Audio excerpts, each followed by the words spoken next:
Israel ने जो अचानक से ईरान के अंदर घुसकर ताबड़तोड़ परमाणु ठिकानों पर हमला किया था और वहां के बेकसूर लोगों की हत्याएं की, और उसके बाद इसराइल वापस आ गया था ये बोल करके अब युद्ध रोक दिया जाए, लेकिन ईरान युद्ध रोकने के मूड में नहीं है और ईरान ताबड़तोड़ हमले कर रहा है, मिसाइलें दाग रहा है। और ये युद्ध कहां तक पहुंचा है, युद्ध की शुरुआत से लेकर अभी तक का मैं आपको अपडेट देता हूं, शुरुआत से तो आखिर शुरू कैसे हुआ।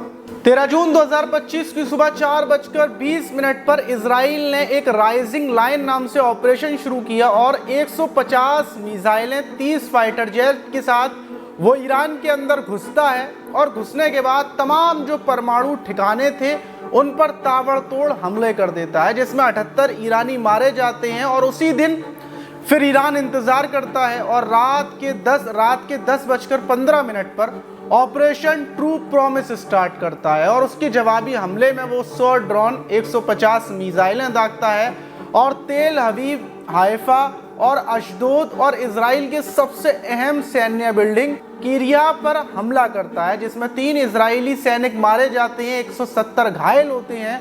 और ईरान ने दावा किया है उसने 3 F-35 जेट गिराया है। ईरान ने सिर्फ सेना को निशाना बनाया है क्योंकि वो इंसानियत पर यकीन रखता है, जबकि इजराइल हमेशा की तरह आम लोगों पर हमला करता है, जैसे गाजा में किया था।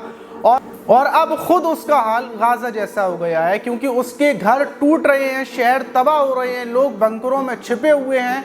प्रधानमंत्री नेतन्याहू कहीं छिपा हुआ है, वो भी कहीं भाग चुका है। और दूसरे दिन 14 जून की सुबह 6 बजे इजराइल ने फिर हमला किया, जिसमें तेहरान और तबरीज में घर और मस्जिद और अस्पतालों को निशाना बनाया गया और 61 ईरानी लोग मारे गए। 29 बच्चे थे, जिसमें 29 बच्चे और महिलाएं थी। 145 ईरानी टोटल मारे जा चुके हैं, 300 से ज़्यादा घायल हैं, जबकि इजराइल में 3 की मौत है, 170 घायल हैं। दोनों तरफ से कुल 250 मिसाइलें और 100 से ज़्यादा ड्रोन इस्तेमाल हो चुके हैं। अमेरिका ने इजराइल की मदद के लिए 2 युद्धपोत पानी में उतार दिए हैं, तैनात कर दिए हैं, जो समंदर में बराबर तैनात हैं।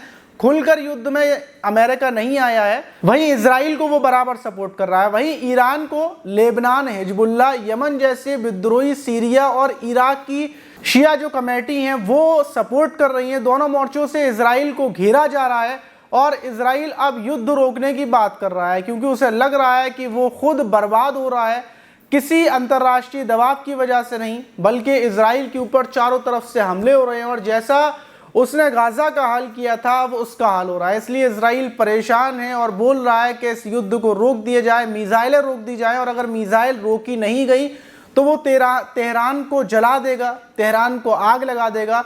लेकिन साफ ईरान ने साफ कर दिया है कि अब ये युद्ध रुकेगा नहीं, बल्कि ये युद्ध इतना फैलेगा कि इसको इतिहास याद रखेगा। अब देखना ये है कि आखिर क्या होता है, आपको क्या लगता है कि अब क्या होगा, कमेंट बॉक्स में ज़रूर बताइएगा।